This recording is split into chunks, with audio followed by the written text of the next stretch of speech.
Friends, good morning, all of you. I am Sunil Sharma, your English teacher. You are heartily welcome in Vivekanand online classes. Vivekananda की online classes में आप सबका again अभिनंदन है, पुनः अभिनंदन है। दोस्तों, अपन ने आपके कल वाले ऑडियो लेक्चर में जहाँ से आपका ये जो पनोरमा टेक्स्ट बुक का जो 5th चैप्टर है जहाँ से लेफ्ट किया था वहीं से now I am starting it again. Please open your book and try to understand with me. मेरे साथ देखें, समझें और समझने का प्रयास करें। फातिमा, जैसे अपन देख रहे थे कि नजब पाकिस्तान में घुस चुका है अपनी प्रेमिका फातिमा से मिलने और उसे लेने के लिए। Fatima rose from her bed like a panic stricken doe as he called out her name softly through the window bars.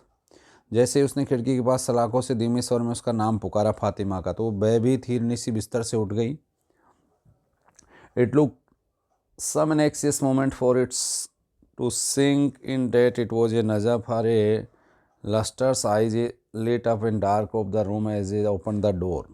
नजब को पहचानने में उसे थोड़ा वक्त लगा। जैसे उसने दरवाज़ा खोला, उसकी चमकीली आंखों से मानो कि जो कमरा अंधेरे में था वह पूर्णतः उजाला हो गया आंखों की रोशनी से। दोस्तों, इतनी सुंदर थी वो, और तभी ही नजब वहाँ जा रहा था।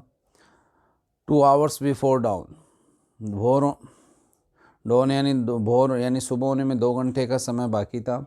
Kalisa was woke up by the beat constable banging of the door. A smuggler has come across the Rann. Kalisa, you wouldn't know anything about him would you.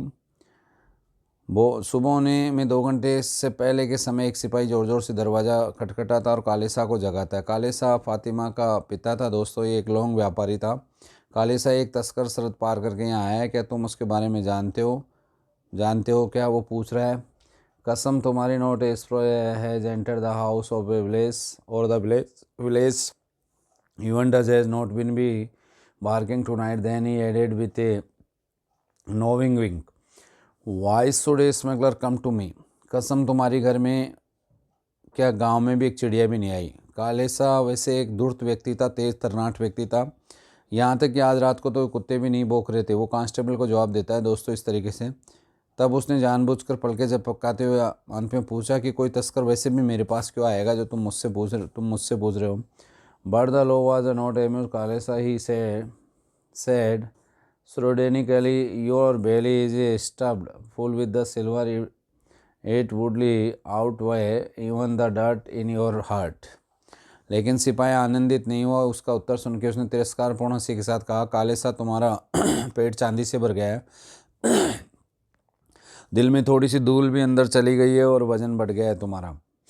The constable words rattled like a sack of empty cans in his head and prevented him from sleeping. सिपाही के शब्द उसके खाली दिमाग में tin के कनस्तरों की तरह खड़खड़ाते रहे, बजते रहे। उसकी नींद उड़ गई। You have a guest, said Fatima as they brought him a tumbler of hot steaming milk next morning. अगली सुबह जब फातिमा अपने पापा के लिए, कालिसा के लिए गर्म दूध गिलास का लेकर आई जिसमें से भाप फूट रहा था, उसने कहा कि तुम्हारे यहाँ एक मेहमान आया है। तो इट इज़ नजब। और ये मेहमान कौन है? ये नजब है। He stayed the night in the cattle shed. वो रात को पशुओं के बाड़े में रुका था। For a moment he was terrified. A smuggler in the house, the police prowling all around, and he did not even know of it. His meeting was Najab has been briefed. The wretched fellow had brought up a tendu lip. एक पल के लिए वो आतंकित हो गया, घबरा गया। उसने सोचा कि घर में एक तस्कर है, पुलिस चारों ओर तलाश रही और उसको पता भी नहीं चला उसके घर में कोई आके यहाँ छुप गया। कुछ देर के लिए नजब से मिला। वह अभागा आदमी तेंदू पत्ते भी नहीं लेके आया। First you come unannounced drawing the police behind you and then I find you have come with nothing. तेंदू with you is going to be dead loss. Son with the cops in your back and your hands empty. सबसे पहली बात, तुम बिना सूचना के आए और तुम्हारे पीछे पुलिस तुम्हें ढूंढती है, यहाँ तक आप पहुँची है।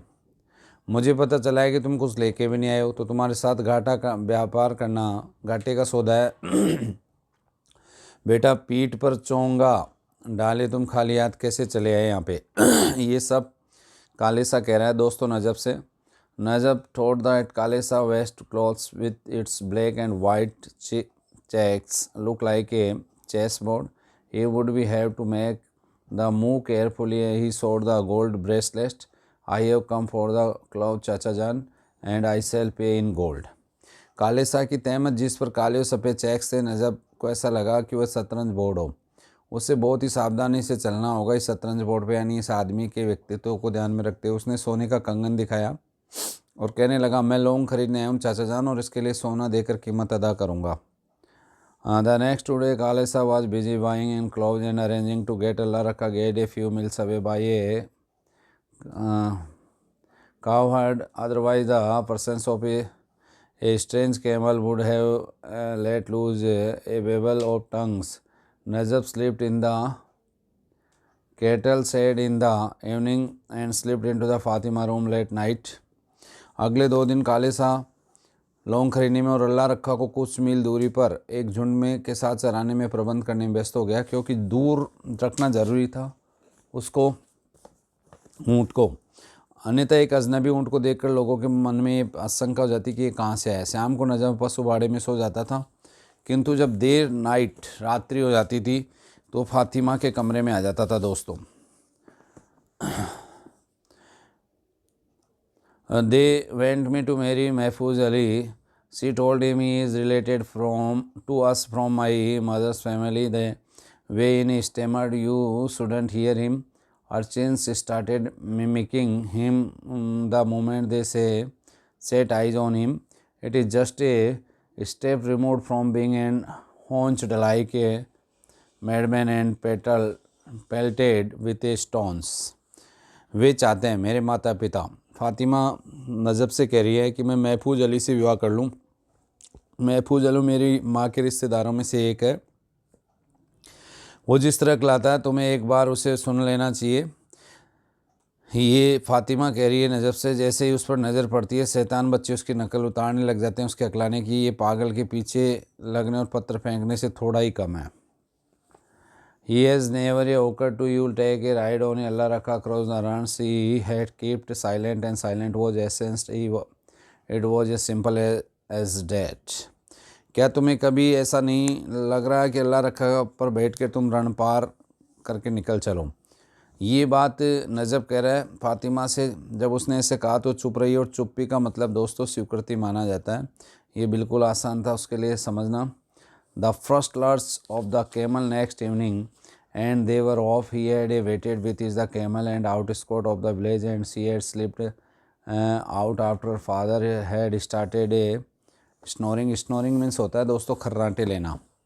अगली संध्या को ऊँट एक झटके के साथ खड़ा हुआ और वे रवाना हो गए, यानी कि नजब ऊँट को लेके गांव के बाहर आ गया। गांव की सीमा पर उसने ऊँट के साथ उसके आने का इंतज़ार किया, फातिमा का इंतज़ार किया। और जब फातिमा के पिता खर्राटे लेने लग गए तो वो भी चुपचाप घर से निकल के आ गई। The moment was too big for them and they did not speak. It was only a passing that thought of the place she was living for a good. As for quitting or a country and entering another, she never gave it a thought.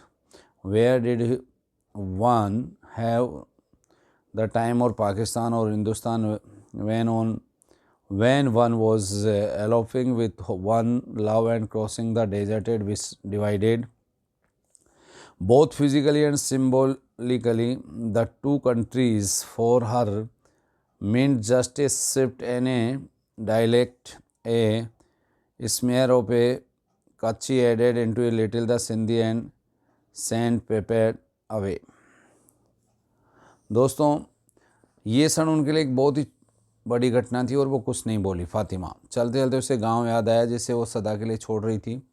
जगह छूटती है अपना मूल स्थान तो दुख तो सबको होता है दोस्तों। एक देश छोड़कर उसे दूसरे देश में प्रवेश करने के बारे में कभी जीवन में सोचा भी नहीं था। किसी के पास पाकिस्तान हिंदुस्तान के बारे में सोचने का समय भी कहाँ था। जब कोई प्रेमी के साथ भग रही हो और उसे रेगिस्तान पार कर रही हो, भौतिक और प्रतीकात्मक रूप से दो देशों को विभाजित करता है। उसके लिए उसकी मतलब यही था कि मात्र बोली में बदलाव हो रहा है। कच्छी भाषा का पुट जोड़कर सिंधी को थोड़ा कम करना था। अब वो यहाँ आके कच्ची भाषा को बोलनी थी, उससे सिंधी वहाँ पाकिस्तान में बोली जाती थी। And the camel lurched and bumped onwards. The Najaf drove him hard. by the teeny. They reached the Cervella. She was exhausted and fell asleep. ऊँट झटके खाता हुआ आगे बढ़ रहा था, जिसको नजब तेजी से आँख रहा था। जिस समय साराबेला पहुंची, वह थक कर सो गई। फातिमा के लिए कहा जा रहा है दोस्तों, she woke up in the afternoon to find the sky overcast. दोपहर बाद जब वो जागी तो उसने आकाश बादलों से भरा हुआ पाया आकाश को। It turned a ominous in the evening with the depth upon depth dark as nymphs gathering at the summons of a storm god.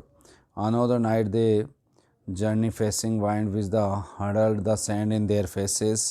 As they near Khawda and thunder started rolling and the reverberating across the skies. एक और रात तेज़ हवाओं का सामना करते हुए यात्रा कर रहे थे दोनों, और पूरी रात तेज़ हवाओं के सामने में व्यतीत गई, जिससे कई बार रेत उठकर उसके चेहरे पर टकराती है। जैसे ही वो खाउदा के निकट पहुंचे, आकाश बादलों से गर्जना से गूंज उठा, और ये गूंज आकाश में दूर तक फैलती चली गई दोस्तों। There times during the night Aftab had open the door thinking is a son had come. ये सोचते कि आफ्ताब कि उसका बेटा वापस आ गया। जैसे हवा से गेट बजता, वो उसको लगता है कि मेरा बेटा आ गया। वो रात को 3 बार उठकर दरवाज़ा खोलता है, but it was only wind knocking against the door. लेकिन ये हर बार दरवाज़ा पर हवा के थपेड़े थे जिनसे वो बसता था gate. This time the banging was a persistent. इस बार दरवाज़ा पर लगातार जोर जोर से थपथपाहट हुई। When he unlatched the door he found Allah Rakha swaying away from a streak of lightning. इस बार दरवाजे पर जब ज़ोर ज़ोर से थपथपाहट हुई, तो जब उसने कुंडी हटाकर दरवाज़ा खोला तो बिजली के प्रकाश में शर्माता हुआ अल्लाह रखा खड़ा था दूर। दोस्तों, वो समझ गया कि मेरा बेटा वापस आ गया। Huge is isolated drops of rain were falling caking on the dust. Aftab settled himself. He would be not allow any relief any expression of joy to show on his face. बरसात की मोटी मोटी बूंदें अलग अलग गिर रही थी। यही मौका था जब जैसे ही यहाँ पे फातिमा आई तो बरसात चालू हो गई। आफ्ताब ने अपने आप को दृढ़ किया। उसने अपने आप को चेहरे पर राहत या खुशी के व्यक्ति का कोई भाव नहीं दिखाया। भाई उसे खुशी थी, उसका बेटा आ गया। Son have you brought anything he asked edge an of a iron deliberately introduced into voice. बल्कि उसने यही पूछा, बेटा तुम कुछ लेकर आए हो? उसने आवाज़ में लोहे जैसी कठोरता जानबूझकर शामिल की, यानी कठोर आवाज़ में पूछा। Yes he replied. बेटे ने कहा कि हाँ मैं लेके आया हूँ। एज ही असैड फातिमा इन। इतना कह के उसने फातिमा को अंदर लाते हुए उसने जवाब दिया कि हाँ मैं लेके आया हूँ। The rain storm down and the Swift away 3 years of drought. तेज़ बरसात शुरू हो गई और 3 वर्षों से जो लगातार सूखा पड़ रहा था उसको अपने साथ बहा ले गई। इस तरीके से दोस्तों ये एक लव स्टोरी है कि किस तरीके से भारतीय लड़का पाकिस्तान से अपनी प्रेमिका को लेके आता है, जिस पे मूवियाँ भी रेफ्यूजी मूवी बनी। और please listen this audio again and again and try to understand with word meaning. Okay, go at best of